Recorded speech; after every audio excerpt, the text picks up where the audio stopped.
कृष्ण हरी जय जय राम कृष्ण हरी राम कृष्ण हरी जय जय राम कृष्ण हरी। काय मामा काय शिकू राहिले त्याला एवढ्या पोराला काय करायचंय ते तुम्ही पन्नाराव बरोबर। अरे ही मूर्ती लहान आहे पण कीर्ती खूप महान आहे, लक्षात घे। कारण ही लहान मुलांना आता आपण जे संस्कार देऊ ना ते आयुष्यभर काम येणार आहे, बरोबर का नाही?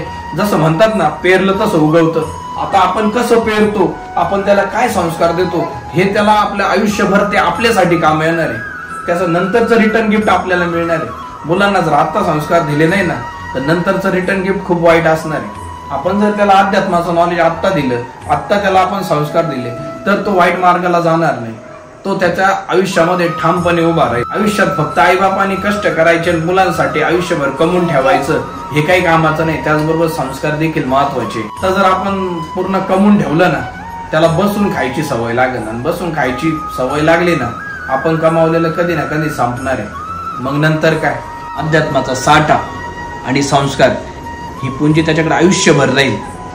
प्रॉपर्टी ही काही दिवसांसाठी काही वेळेसाठीच राहील। कृष्ण हरी जय जय राम कृष्ण हरी राम कृष्ण हरी जय जय राम कृष्ण हरी।